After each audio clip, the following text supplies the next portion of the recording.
आज हमारा मौजू है क्रोमेटिन।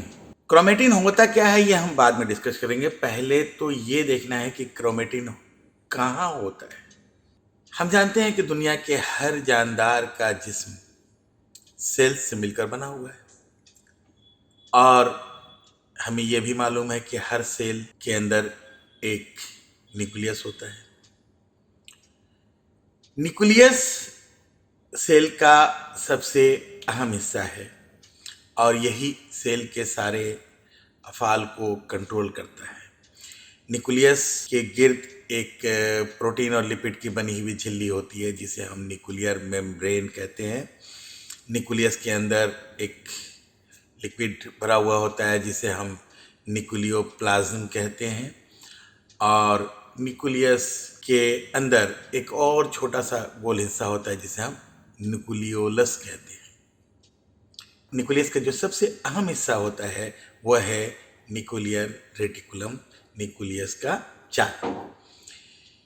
ये एक खास मादे से बना होता है।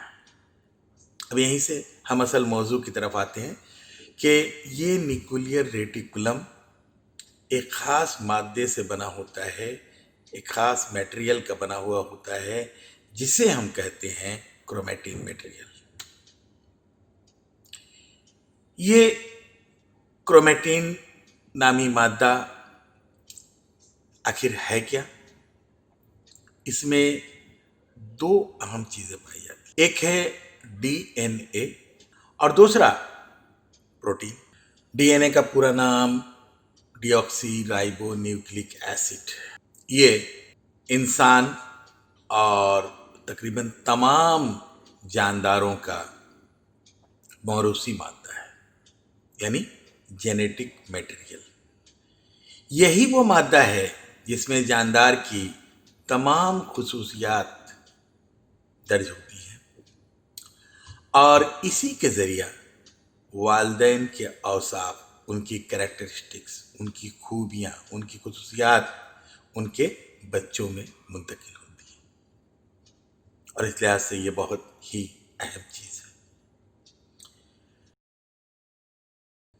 डीएनए एक बहुत बड़ा बायोमोलिक्यूल है, काफ़ी बड़ा, और ये मॉलिक्यूल एक इंतहाई लंबे और पेचदार रेशे की शक्ल में होता है। इतना लंबा मॉलिक्यूल एक नन्हे से न्यूक्लियस के अंदर यूं ही रखा हुआ हो तो उलझ जाएगा और किसी काम का नहीं रहेगा। इसीलिए कुदरत ने इसे एक खास तरीके से अरेंज करके रखा है। इसे एक खास तरह से अरेंज किया गया है और इसको रखने में एक प्रोटीन की मदद ली गई है जिस प्रोटीन को हम जानते हैं हिस्टोन के नाम से। डीएनए के रेशे प्रोटीन के जर्रात के गिर्द मजबूती से लिपटे हुए होते हैं।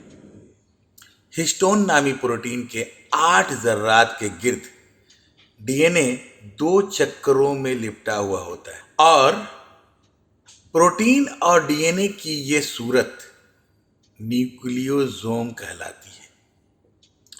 न्यूक्लियोसोम एक के बाद एक, जिस तरह मोती की माला में मोती पिरोए हुए होते हैं, ठीक वैसे ही ये न्यूक्लियोसोम सजे होते हैं और प्रोटीन और डीएनए के इसी मजमूए को क्रोमेटिन कहते हैं।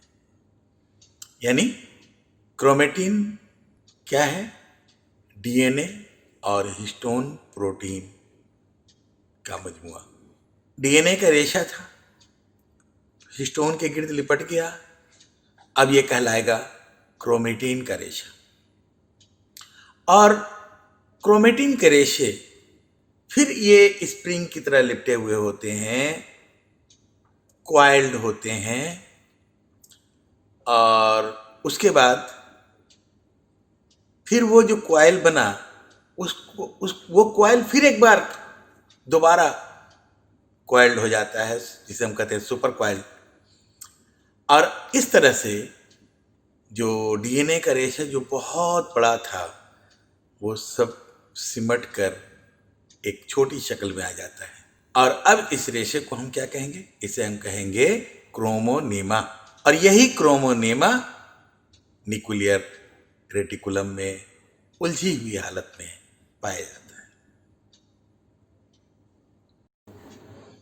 तो ये है सारी कहानी।